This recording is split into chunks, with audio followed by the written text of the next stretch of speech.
In the summer of 2023, 43,000 children from 156 countries flew to South Korea.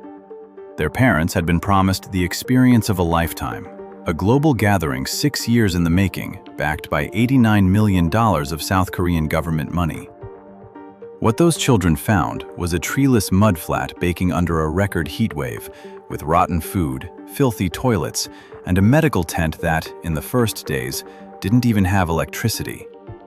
Within a week, the most powerful countries on Earth pulled their children out and drove them to hotels.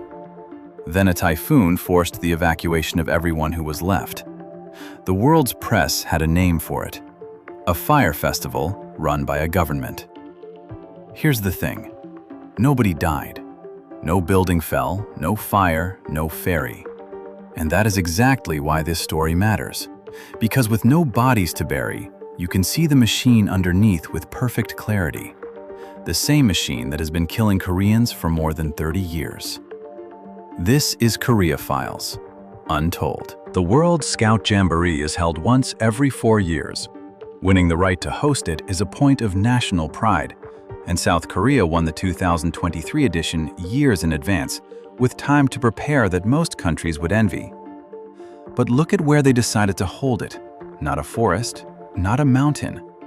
They chose Saemangeum, a vast stretch of land reclaimed from the sea on the country's southwest coast, part of a decades-long, multi-billion-dollar development project the region had been trying to justify for years. On paper, hosting 40,000 scouts there was a way to put Saemangeum on the map. In reality, it was a flat, treeless plain of drained tidal mud. No natural shade, no drainage to speak of. Sitting on the coast in August, the hottest, most humid, most storm-prone month of the Korean year. The disaster didn't begin with the weather. It began the day someone chose this site to serve a political project instead of the children who'd have to live on it. $89 million. 6 years. So where did it go? Not into the campsite. When the spending was finally laid out, roughly 3/4 of the budget had gone to the organizing committee's own salaries, to operating costs, and to a closing K-pop concert. The toilets, the showers, the drinking water, the things that actually keep 40,000 people alive in a heat wave, got about 1/10 of the money.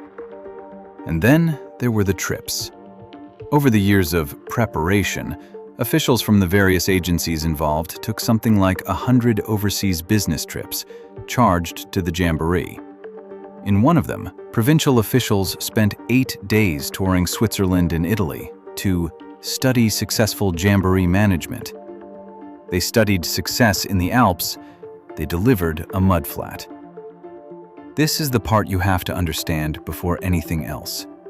The money meant to shelter other people's children was, in large part, spent on the comfort and careers of the adults running the show. That is not an accident of weather. That is a choice made 100 times over for years. Everything that went wrong was foreseeable. Not unlucky, foreseeable. August in coastal Korea means brutal heat, humidity that sat around 85%, and the tail end of monsoon season. In the week before the children arrived, heavy rain turned the campsite into a swamp, standing water, mud, and clouds of mosquitoes and flies breeding in it. Then the rain stopped, and the heat came down like a hammer. Within the first 2 days, hundreds of scouts were treated for heat exhaustion. The medical facilities were, by the organizers' own later admission, severely inadequate. Some clinics didn't even have power in the early days. Food arrived rotten. Toilets were too few and too filthy to use. Children from 156 countries were sweating through nights with no fans, no air conditioning, no shade, in a place every weather chart in the country could have told you would be like this.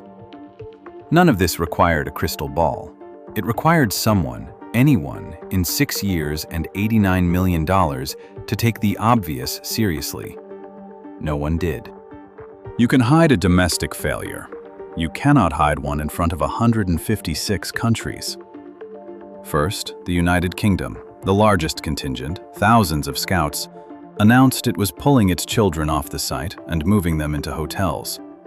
The United States followed. Singapore followed. The story went global, and the comparison wrote itself. A fire festival, except the host wasn't a con man, it was a government.